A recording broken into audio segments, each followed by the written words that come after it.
No law, no backup, no mercy. Out there on the frontier, a man faced enemies on every side, hostile tribes, wild animals, desperate outlaws, and nature itself. The frontier was a killing ground. One moment of being outgunned meant death. One weapon malfunction meant becoming prey. One wrong choice of armament meant your family would never see you again. They needed firearms that could drop a charging bear at 100 yards. They needed blades that could fight in close quarters when powder ran out. They needed backup weapons when their primary arms failed. Every weapon mattered. One missing piece of their arsenal, one moment of being caught unprepared, and a frontiersman could end up scalped, mauled, or buried in an unmarked grave. The men who survived weren't just tough, they were walking arsenals. But how many different weapons did a frontiersman actually carry to survive in hostile territory? What specific arms meant the difference between life and death when facing multiple threats simultaneously? How did they manage and maintain such extensive personal armaments while traveling hundreds of miles through wilderness? And which weapons were considered absolutely essential versus optional for frontier survival? Today, we're exploring the complete arsenal that kept frontiersmen alive in the most dangerous period of American expansion. My name is Sam, and this is Wild America. Number 1. Pennsylvania Long Rifle. The Pennsylvania Long Rifle was the backbone of frontier firepower, engineered for precision killing at distances that kept frontiersmen alive. The 40 to 48-inch barrel featured spiral rifling that spun the ball for accuracy, allowing skilled marksmen to hit targets at 200 yards. The flintlock mechanism was reliable in all weather conditions when properly maintained.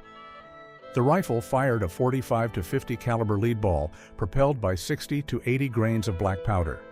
Loading required ramming a patched ball down the barrel, a process that took 30 to 45 seconds for experienced shooters. The weapon weighed 8 to 12 pounds and required both hands for accurate shooting. Maintenance was critical because a misfiring rifle meant death. Frontiersmen cleaned the barrel daily, kept spare flints wrapped in oiled leather, and carried waterproof powder horns. The lock mechanism required regular oiling and adjustment to ensure reliable ignition. The rifle served multiple purposes beyond hunting. It was a psychological deterrent against hostile tribes who respected the range and accuracy of American firearms. The crack of a long rifle could be heard for miles, alerting other frontiersmen to danger or calling for assistance. Ammunition was precious and expensive. Lead balls had to be cast from melted lead using bullet molds, and gunpowder cost more than a day's wages per pound. Every shot had to count, which drove frontiersmen to develop legendary marksmanship skills. The rifle's range advantage was crucial in frontier warfare. While smoothbore muskets were accurate to 50 yards, the Pennsylvania rifle could kill at 4 times that distance. This range superiority often determined the outcome of encounters with hostile forces. Number 2. Flintlock Pistol. The Flintlock Pistol provided close-quarters firepower when the long rifle was too cumbersome or when rapid follow-up shots were needed. Most frontiersmen carried single-shot pistols with 6 to 10-inch barrels, firing 50 to 75 caliber balls that could stop a man or large animal at close range. The pistol's advantage was portability and one-handed operation.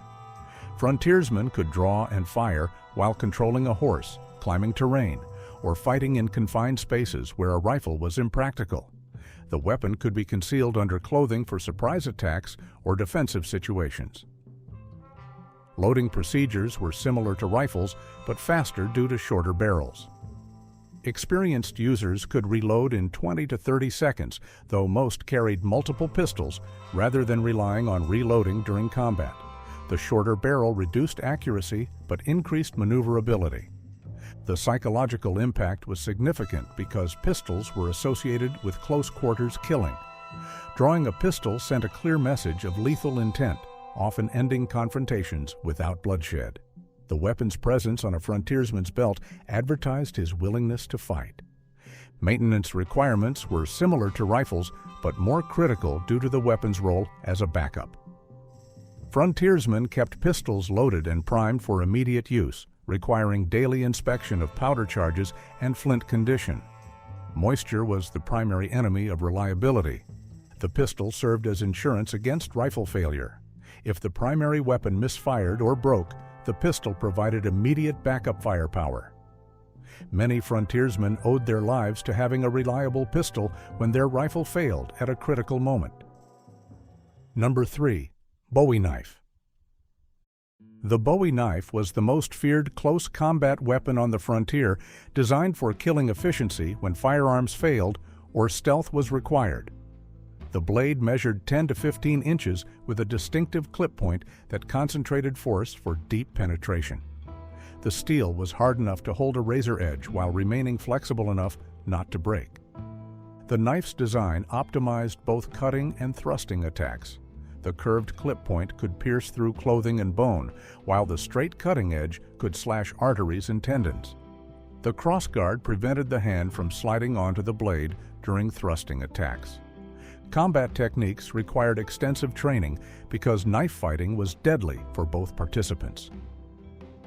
Frontiersmen learned to fight with the knife in a reverse grip for close grappling or in a forward grip for slashing attacks. The weapon was most effective in surprise attacks or when the opponent was unarmed. The psychological warfare aspect was crucial because the Bowie knife's reputation preceded it. Native American warriors and outlaws knew the weapon's lethality and often avoided confrontations with men who carried them. The knife's presence advertised the bearer's combat experience and willingness to fight. Maintenance was simpler than firearms, but equally important. The blade required daily sharpening and oiling to prevent rust. The edge had to be maintained at the correct angle for both cutting and thrusting effectiveness. A dull knife was worse than no knife because it gave false confidence. The knife served multiple utility functions beyond combat. It could process game, prepare food, cut rope, and perform dozens of camp tasks. This versatility made it an essential tool that happened to be an excellent weapon, justifying its weight and space in a frontiersman's kit. If you want to learn more about this famous knife, don't hesitate to check out our episode entirely dedicated to the Bowie knife. Number 4. Tomahawk. The tomahawk combined the utility of a hatchet with the lethality of a war club, making it one of the most versatile weapons in a frontiersman's arsenal. The steel head weighed 1 to 2 pounds and featured a sharp cutting edge opposite a blunt pole for crushing attacks. The wooden handle measured 12 to 18 inches for optimal leverage and control. The weapon's balance allowed for both chopping and throwing attacks. Skilled frontiersmen could accurately throw a tomahawk 15 to 20 feet, embedding the blade in an enemy's skull or chest. The rotational physics required extensive practice to master, but the psychological impact of facing a man who could kill at distance with a thrown weapon was enormous. Combat applications included close quarters fighting where the tomahawk's short handle provided advantages over longer weapons. The weapon could be used for hooking attacks to disarm opponents, crushing blows to break bones, and slashing attacks to cause massive bleeding. The pole could deliver knockout blows without killing. The intimidation factor was significant because tomahawks were associated with Native American warfare. Frontiersmen who carried them sent a message that they understood and could match the brutal combat methods of their enemies. The weapon's presence often prevented conflicts through psychological deterrence. Maintenance requirements were minimal compared to firearms. The steel head needed occasional sharpening, and the handle required checking for cracks or looseness. The weapon's simplicity made it extremely reliable in all weather conditions and combat situations. Utility functions made the tomahawk essential beyond combat. It could chop firewood, drive stakes, break ice, and perform construction tasks. This dual-purpose nature justified carrying the weapon's weight, and many frontiersmen used their tomahawks daily for camp tasks while keeping them ready for combat. Number 5. Scalping Knife. The scalping knife was a specialized weapon designed for close-quarters killing and the grisly practice of taking scalps as proof of victory. The blade measured 4 to 6 inches, with a thin profile that could slip between ribs or slice through skin and muscle with minimal resistance. The steel was harder than utility knives to maintain a surgical edge. The weapon's design prioritized penetration and cutting efficiency over durability. The thin blade could puncture vital organs through small gaps in clothing or armor, while the sharp point could sever arteries and tendons with precision. The knife was balanced for quick, accurate strikes in close combat. Combat techniques focused on surprise attacks and finishing moves. The scalping knife was typically used when the enemy was wounded or restrained, delivering fatal cuts to the throat, heart, or major arteries. The weapon required minimal force to cause maximum damage, making it effective for users of any size. The psychological warfare aspect was crucial because the scalping knife represented the brutal reality of frontier conflict. Enemies who saw the weapon knew they faced a man who understood the savage nature of frontier warfare and was prepared to match their brutality. The knife's presence often ended conflicts before they began. The scalping practice served multiple purposes beyond trophy collection. Scalps provided proof of kills for bounty payments, demonstrated combat prowess to allies and enemies, and served as psychological warfare tools. The practice was adopted from Native American traditions but became common among all frontier fighters. Maintenance was critical because the knife's thin blade was vulnerable to damage. The edge required frequent sharpening, and the blade needed protection from impact that could chip or break it. Many frontiersmen carried the scalping knife in a special sheath to prevent damage during travel. Number 6. Shotgun. The shotgun provided devastating close-range firepower that could stop multiple attackers or large animals with a single shot. The smoothbore barrel fired multiple projectiles simultaneously, creating a spreading pattern that increased hit probability at short distances. Most frontier shotguns featured 20 to 28-inch barrels and fired 12 to 16-gauge loads. The weapon's ammunition versatility was a major advantage. Frontiersmen could load buckshot for anti-personnel use, birdshot for hunting small game, or solid balls for large animals. The ability to adapt ammunition to the threat made the shotgun extremely flexible in frontier conditions. Loading procedures were faster than rifles because the smoothbore barrel didn't require patched balls. Frontiersmen could pour powder, add wadding, dump in shot, and ram everything down in 15 to 20 seconds. Some carried pre-made paper cartridges that reduced loading time even further. The psychological impact was enormous because everyone understood the shotgun's devastating effects at close range. The weapon's widespread pattern meant that even poor marksmen could hit targets, and the multiple projectiles caused massive trauma that was usually fatal. Combat applications focused on defensive situations where enemies approached within 50 yards. The shotgun was ideal for protecting camps, cabins, or river crossings where attackers had to approach through predictable routes. The weapon could stop charging animals or multiple human attackers with one shot. The hunting versatility made the shotgun valuable beyond combat. It could take birds, small game, and even large animals when loaded appropriately.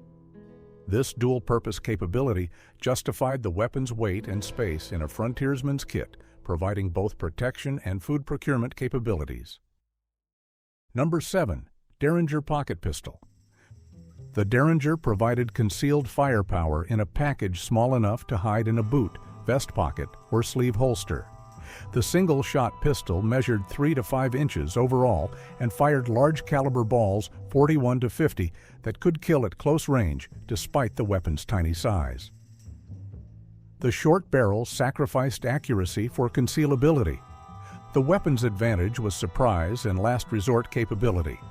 Frontiersmen could carry a Derringer as backup to their backup, hidden where enemies wouldn't expect to find a weapon.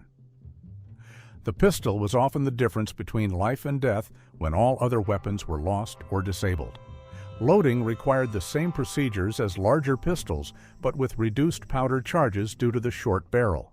The weapon was typically kept loaded and ready for immediate use, though the small size made handling difficult with cold or injured hands. Many Derringers featured hair triggers for quick firing. The psychological impact came from the weapon's association with assassination and surprise attacks. Enemies who knew a frontiersman carried a Derringer could never be certain when they had disarmed him completely. This uncertainty often prevented hostile actions or provided negotiating leverage. Combat applications focused on point-blank encounters where the weapon's limited range wasn't a disadvantage. The Derringer was ideal for fighting inside buildings, caves, or other confined spaces where longer weapons were impractical. The large-caliber ball could stop an attacker with one shot. The concealment options were limited only by imagination. Frontiersmen hid Derringers in boot tops, hat bands, belt buckles, and specially modified clothing. Some carried multiple Derringers in different locations, ensuring they always had a hidden weapon available. Number 8. Pepperbox Revolver. The Pepperbox Revolver provided multiple shots without reloading, featuring 4 to 6 rotating barrels that could be fired in sequence. Each barrel was loaded separately with powder, ball, and percussion cap, giving the weapon significant firepower advantage over single-shot firearms. The rotating mechanism was manually operated between shots. The weapon's firepower was revolutionary for its time because it allowed sustained combat without the vulnerability of reloading. Frontiersmen could engage multiple enemies or continue fighting after missing initial shots. The psychological advantage of facing an opponent with multiple ready shots was enormous. Loading procedures required treating each barrel as a separate weapon. Frontiersmen loaded all barrels before combat, then rotated to fresh barrels as needed. The process was time-consuming but provided sustained firepower that could determine the outcome of extended fights. The reliability issues were significant because the complex mechanism was vulnerable to fouling and mechanical failure. Frontiersmen had to maintain the rotating mechanism carefully and ensure that percussion caps stayed in place during travel. The weapon was heavier than single-shot pistols but provided multiple shots. Combat techniques involved rapid firing at close range, where accuracy was less critical than volume of fire. The Pepperbox was ideal for fighting multiple opponents or large animals that required several shots to stop. The weapon's intimidation factor often ended fights before they began. The maintenance requirements were more complex than single-shot weapons because each barrel needed individual attention. Frontiersmen had to clean multiple barrels, check the rotating mechanism, and ensure proper alignment between barrels and firing pin. The weapon required more time and attention than simpler firearms. Number 9. Arkansas Toothpick. The Arkansas Toothpick was a long, thin fighting knife designed specifically for dueling and assassination. The blade measured 8 to 12 inches with a needle-sharp point and minimal crossguard, optimized for thrusting attacks that could penetrate between ribs or through clothing. The weapon was balanced for quick, precise strikes. The knife's design prioritized penetration over cutting ability. The thin profile could slip through gaps in clothing or between bones, reaching vital organs with minimal resistance. The weapon was particularly effective against opponents wearing thick clothing or light armor that might deflect broader blades. Combat techniques focused on thrusting attacks aimed at vital organs. The Arkansas Toothpick was used in formal duels where honor demanded blade combat, or in surprise attacks where silent killing was required. The weapon's reach advantage made it effective against opponents with shorter knives. The psychological warfare aspect was significant because the weapon was associated with Southern gentlemen and professional duelists. The knife's presence indicated the bearer's willingness to engage in formal combat and his confidence in his fighting skills. Many conflicts were resolved without violence when opponents recognized the weapon. The dueling culture surrounding the Arkansas Toothpick created specific rules and techniques for its use. Frontiersmen learned formal fighting stances, attack patterns, and defensive moves that were passed down through dueling traditions. The weapon required extensive training to use effectively. The concealment capabilities made the Arkansas Toothpick valuable for covert operations. The thin profile could be hidden along the leg, in a boot, or sewn into clothing. The weapon's length provided reach advantage while remaining concealable, making it ideal for situations requiring hidden weapons. Number 10. War Club. The War Club provided devastating blunt force trauma in close combat situations where edged weapons were impractical or unavailable. The weapon featured a heavy head, stone, metal, or hardwood, attached to a wooden handle designed to crush skulls and break bones with minimal skill required. The club was simple, reliable, and deadly. The weapon's advantage was simplicity and effectiveness against armored opponents. While knives and arrows might be deflected by thick clothing or armor, the War Club's crushing force could disable enemies through blunt trauma. The weapon required no ammunition and couldn't be dulled or broken easily. Combat techniques involved overhead strikes, side swings, and thrusting attacks with the handle end. The War Club was most effective in close quarters where the user could generate maximum force. The weapon could be used one-handed while grappling or two-handed for maximum impact. The psychological impact was significant because the War Club was associated with brutal, primitive warfare. Enemies who faced an opponent with a War Club knew they were dealing with someone willing to engage in savage, close-quarters combat. The weapon's presence often intimidated opponents into submission. The construction methods allowed frontiersmen to create war clubs from available materials. A heavy stone could be lashed to a wooden handle, or a hardwood knot could be carved into a club head. The weapon could be improvised quickly when other weapons were unavailable. The utility functions made the war club valuable beyond combat.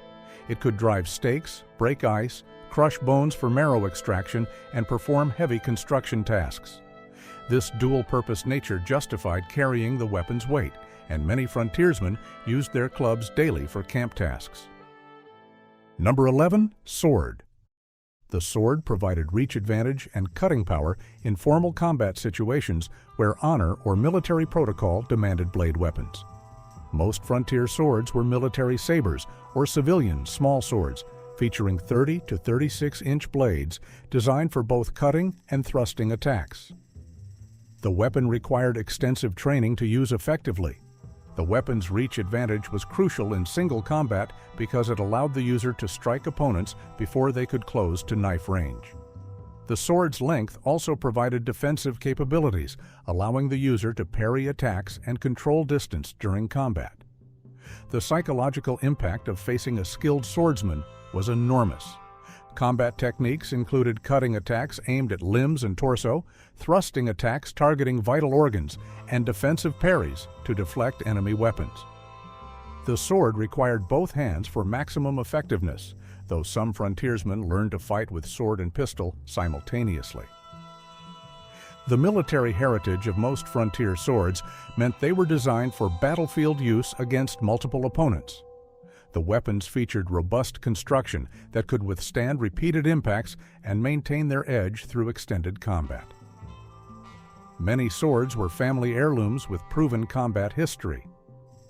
The social status associated with sword ownership was significant because the weapons were expensive and required formal training.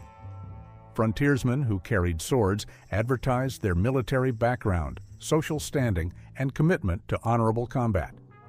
The weapon's presence often commanded respect and deference. The maintenance requirements were substantial because the long blade required regular cleaning, sharpening, and oiling. The weapon was vulnerable to rust and damage from impact, requiring careful storage and handling. Many frontiersmen carried their swords in specially designed scabbards for protection. Number 12. Sling. The sling provided long-range projectile capability using readily available ammunition and requiring no gunpowder or metal components. The weapon consisted of a leather or fabric pouch attached to two cords designed to accelerate stones or lead balls to lethal velocities.